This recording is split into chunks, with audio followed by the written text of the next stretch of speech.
Three, two, one.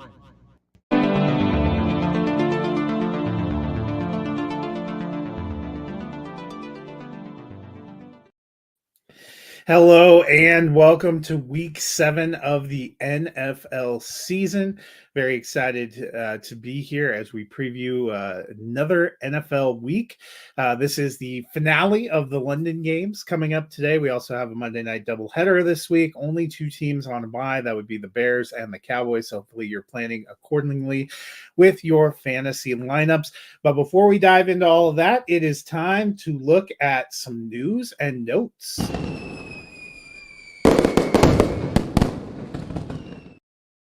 On Monday night, the Jets and the Bills squared off for Monday Night Football. And on Tuesday, both of them decided they were dissatisfied with their offenses.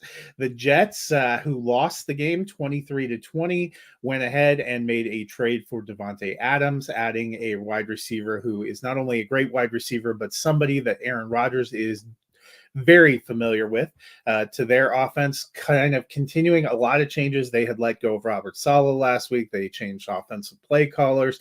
Now they've gotten a new wide receiver. The Buffalo Bills won the game, but also probably recognizing that all the losses they suffered at wide receiver, they haven't been able to completely patch over with players like rookie Keon Coleman and role players like Khalil Shakir. They made a trade with the Browns and brought in Amari Cooper. Both wide receivers are slated to play today in week 7 games, so it'd be curious to see how that ends up and how that goes, how those players get integrated. But it was actually a little bit of fireworks, some trades beginning. Trade deadline is coming up. It is November 5th, which is the Tuesday after week 9 of the NFL season. So be curious to see if a few more trades happen between now and then.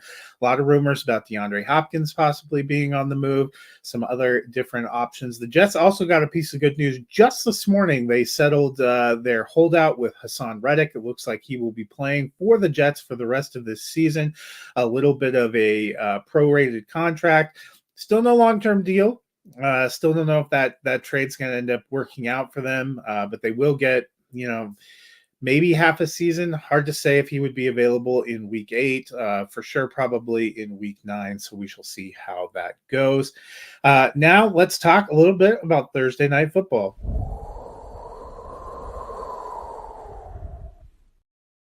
As most of you guys know, I am a Denver Broncos fan, but they killed me last week. I went 13-1 picking winners in week 6. My one loss was I thought the Denver Broncos would win at home against a probably equal Chargers team. Instead, they got blown out. So this week, I kind of flipped the script. I thought the Saints would probably get the win at home. Denver's offense totally struggling. And you know what? They just lived to defy me. They got the 33-10 victory. They were up 16-3 at the half, outscored them 17-7 in the second half. Bo Nix, only 164 yards passing, missed some wide open receivers, did run for 75 on 10 carries, but Javonte Williams, 14 carries, 88 yards, 2 huge touchdowns. For fantasy purposes, it was kind of a bummer. We saw a goose egg for Courtland Sutton. For the New Orleans Saints, it's just too many injuries. Chris Olave was out. Rashid Shaheed is now done for the season. They were missing their 3 front, middle, interior offensive linemen. That really limited Alvin Kamara. He had 7 carries, but only 10 yards. He had 6 receptions, but only 14 yards. So for fantasy purposes, that was a little bit of a bummer. Spencer Rattler, second start for the rookie, only 172 yards. 6 sacks. He also gave up a fumble that was returned for a touchdown. Just an ugly 33-10 victory for the Broncos. They're now 4-3.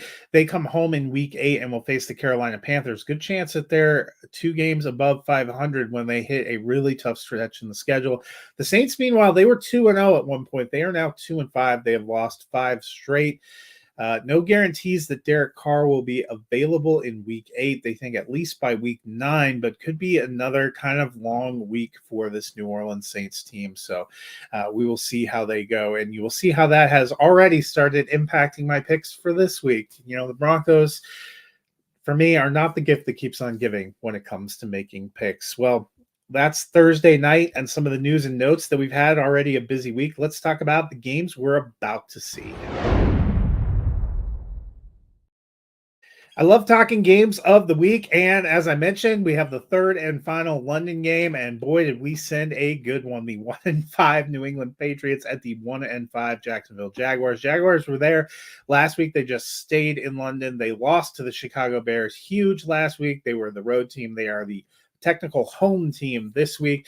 Patriots come in. Drake May got his first start last week, threw for 3 touchdowns, but they still lost pretty big by 20 points to the Houston Texans. Both these teams are desperate and hungry for a win. It could be more of an evenly matched game. We shall see. Injury for Travis Etienne, a hamstring injury. He may be good to go. You should check right about now. This game kicks off in about 26 minutes. Make sure you're monitoring those lineups. Evan Ingram returned last week, looked really good. He is a guy I'm throwing back in my lineup for the Patriots. You're also monitoring Ramondre Stevenson. He missed week 6, but they said he was trending toward playing in week 7. So a couple of running backs you really need to watch for. If Travis Etienne is out, I still like Tank Bigsby the best, but we saw Dearness Johnson involved quite a bit last week, so you could probably get some usage out of both. In the early window set of games, Green Bay Packers are hosting the Houston Texans. Texans are 5-1, Packers are 4-2. This is 2 very good offenses matching up, 2 very good teams that have playoff aspirations. This should be a fun one. Still no Nico Collins for the Texans, but Stephon Diggs and Tank Dell have been going strong. CJ Stroud looks good, and they got Joe Mixon back last week. All he did was run for over 100 yards, rushed for a touchdown, catch a touchdown. He is definitely a guy you want in your lineup for the Packers. All their receivers have gotten healthy. They all played last week, so you have a full complement of weapons. This could be a really fun one. There are a couple of high-octane games in the morning. The Lions and the Vikings are also playing in that early window, so a lot of good choices. In the late window on Sunday, there are only 3 games in the late window. One is the Raiders at the Rams. The other one is the Carolina Panthers at the Washington Commanders. The third one, the one you actually want to see, a Super Bowl rematch as the 5-0 Kansas City Chiefs, fresh off a bye, go to San Francisco to battle the 3-3 49ers. For the 49ers, Jordan Mason, despite that AC joint sprain, is off the injury report and will play. I don't know if he'll get a full complement and workload. They still have Isaac Rendo, who looked pretty good last week, but 49ers have all their receivers. They're going to be looking to go. Juwan Jennings is out this week, but Ricky Pearsall due to make his season debut for the Chiefs. We saw Juju Smith-Schuster really heat up right before the bye. He has stepped in and filled in pretty well now that Rashee Rice is done for the year. Travis Kelce, also a good play there. And in the backfield, you want Kareem Hunt. This could be a good and fun matchup. Sunday Night Football, the New York Jets, they're 2-4, and they're a little bit reeling, but they will be breaking in Devontae Adams. They are in prime time again against the Pittsburgh Steelers. Steelers are 4-2. That was all with Justin Fields. The rumor is that they are starting Russell Wilson tonight. While Coach Mike Tomlin declined to say who was going to start the game, wide receiver George Pickens did not get the memo and talked about spending all week, spending extra time going over reps with Russell Wilson because he is making his first start. We expect it is going to be Wilson. So changes for both teams. Steelers, really, it's all about that defense and bottling up what the Jets are trying to do. And can the Jets defense do enough to help bottle up a opposing offense? They've had a little bit of struggles. They struggled a lot last week too with sloppy play and penalties on both sides of the ball. Something to watch. Monday night, we have 2 games. Only one of them is a really great matchup, and that is the 4-2 Baltimore Ravens at the 4-2 Tampa Bay Buccaneers. Getting excited about seeing Derrick Henry running out there with Lamar Jackson. They have looked really good this season. For Tampa Bay, Rachaad White looks like he's trending toward being cleared to play. That is the good news. The bad news is the Buccaneers decided that after what they saw last week from Sean Tucker and Bucky Irving, they are going to use all 3 running backs if they are available. They will give them all a series or 2 and then ride a hot hand for fantasy. That is something akin to a nightmare. You're just going to have to ride it out. I think if you have Rachaad White and he's active, you got to stick him in your lineup because he has been the guy for a year and a half. Bucky Irving is a guy that I've liked in spaces too. Sean Tucker, kind of the wild card. He had an incredible and explosive week 6 when he finally got an opportunity. Can he do that again? Can he get enough touches? He's the one that I would feel probably the least confident about this week. Honestly, if you have other options and don't have to play any of them, that would probably be the way to go to see how this shakes out. In a couple places, I know I really don't have those options. So I do have Rashad White in a couple lineups. I have Bucky Irving in a couple of lineups. So you got to do sometimes what you got to do. That does it for games of the week. Let's look at some lineup suggestions.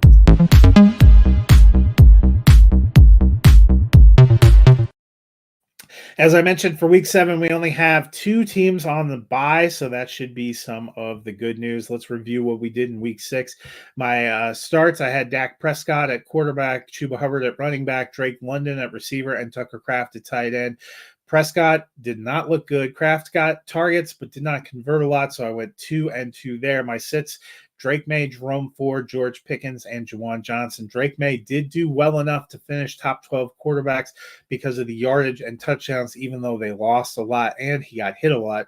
The rest of them all fell short of the mark. Ford, RB 57, Pickens, wide receiver 44, and Juwan Johnson only tight end 19. So I went 3 and 1 there.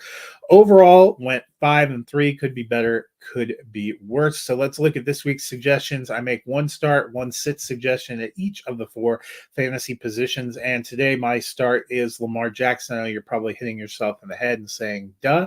Maybe it's too obvious, but I wanted to shout out Jackson. He has been playing great this season through 6 games. He is QB1, averaging more than 24 points per game. What more could you want? And that's with Derrick Henry going wild. So the running game not eating into his rushing upside and his upside in general. He's playing at an MVP level again, and I think it's going to stay that way against the Buccaneers on Monday Night Football. My sit is Russell Wilson of the Pittsburgh Steelers. He was fine for the Broncos in 2023. He was a QB2, despite the team not being that great. And you know what? I think he's going to be just fine for the Steelers. He'll probably be in QB2 range as a starter, but I just don't think he's an upgrade from Justin Fields at this point. And he's going against a good Jets defense. He might be a super flex consideration, but I think the Steelers are going to lean on that defense in the run. He is not a QB1 option for me this week. At running back, I am starting Joe Mixon. I mentioned how great he did last week. He missed 3 games, but he came back for a monster week 6. He's RB5 this season on a points per game basis, averaging nearly 21 points per game when he is in there. They are playing the Packers this week. There should be fireworks with no Nico Collins. They have leaned on Mixon a little bit more, and he is a great fit for this offense. My sit is Zach Moss. Look, Moss signed with the Bengals. He figured to be a part of the answer at the backfield position, but while he seemed like a better option to start the season, he's been slowly losing ground to Chase Brown. At this point, Chase Brown is the back you want in the backfield for the Browns, or for the Bengals, who are playing the Browns this week. There's just a lot of Brown and backfield and B options in there. Sorry for that. Moss is just RB26 on the season. Last week, he had just over a point, didn't get a lot of touches, and fumbled a crucial ball. He's had less than 10 points in each of his last 2 games. He's kind of a flex option at best.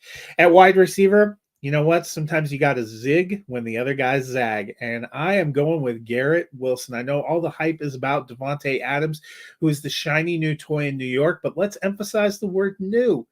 He got that trade on Tuesday. They are playing tonight on Sunday night. He's had at best a couple of days of practice in this system. And even though he has familiarity with Aaron Rodgers and probably with some of the plays they're going to run, that is a lot to learn with new teammates and new things going on. Wilson is by no means out of the game. He's wide receiver 7 on the season, averaging a little more than 16 points per game. Last week, Aaron Rodgers supported 2 receivers going over 100 yards receiving with Allen Lazard. I think the trade for Adams hurts Lazard and Conklin a lot more than it is going to hurt Garrett Wilson. I am still firing him up. I think he could still be the best of the fantasy wide receivers for the Jets here in week 7. My sit is Khalil Shakir. Shakir has been the best of the Bills receivers, but he's just not a top 24 play. He's wide receiver 46 on the season. That hasn't meant a ton to fantasy. They added Amari Cooper into the mix. It's still a run first team. I think Josh Allen's going to continue spreading the ball around. Dalton Kincaid is still there. Cooper is going to start. I think he's going to get some balls. I think they're still going to throw some balls to Coleman. I like Khalil Shakir. He's maybe a deep league flex option still, but he is not a top 24 play at receiver for me. Tight ends. Did I mention how much Evan Ingram went off last week in his return? Yes, I know he missed a few games with a hamstring injury, but it turns out it was worth the wait for him. He grabbed 10 passes in week 6, finished with 18.2 fantasy points, and finished as tight end 3. The Jaguars are still in London. They're looking for a win, and I think Ingram is again going to be a focus in the passing game for Trevor Lawrence. I'm firing him up. Last year, he led the team in targets and receptions. I don't think that changes. My sit, as I mentioned, I think Adams coming into town hurts Allen Lazard and this tight end, Tyler Conklin. While I wasn't worried about Wilson's volume, but I can't say the same for Conklin. He has been at times a fantasy find this season with Rodgers, but his volume isn't reliable. Even without Adams last week, Conklin only finished as tight end 33. He's a tight end too with some upside, but he is just not a reliable week-to-week start. Hopefully you have better options, especially here on Sunday Night Football. I think Wilson's going to be involved. I think they're going to try to force the ball to Devontae Adams, and they've been using Breece Hall and Braylon Allen. Beyond that, I think Conklin and Allen Lazard will be fighting for scraps a little bit, and that's not going to be enough volume to guarantee a good fantasy performance. Well, before I get out of here, I wanted to finish with my picks against the spread. I remained hot in week 6. I finished 10-4. That got me to 47-45 on the season, back above 500. But as I mentioned, the Broncos did not help me get started off on a good note. I took the Saints plus 1.5. That did not work out for me. So now I'm 47-46, 0-1 to start the week. It's only uphill from here. I took the Patriots plus 5.5 in London. Look, I think the Jaguars will get the outright win, but I don't think they're walking away from anyone. These teams feel pretty evenly matched. I took the Seahawks plus 3.5 in Atlanta. Again, I think Atlanta gets the outright win, but I don't think they're walking away from Seattle. I took the Bills minus 8.5 over the Titans. You had me at Will Levis. I took the Cincinnati Bengals minus 4.5 at the Cleveland Browns. Look, it's a divisional matchup. Sometimes those are tough. I'm excited that Nick Chubb is back, but the Browns are not a good team. And until they do something at quarterback, I think they're going to remain a bad team. I took the Houston Texans plus 2.5 in Green Bay. I took the Texans for an outright victory. I like the Texans this year, but that should be an incredible game. I took the Indianapolis Colts minus 3.5. No Jonathan Taylor. Anthony Richardson is back. Miami they just don't have it. And that's been a big, bummer. I took the Detroit Lions plus 2.5 in Minnesota. I think the Lions will get the outright victory. Big divisional matchup. I know they're missing Aiden Hutchinson, but I just like the Lions, and I think this is a big statement game. I took the Eagles minus 3.5 in New York. This one makes me a little nervous. The Eagles have been up and down.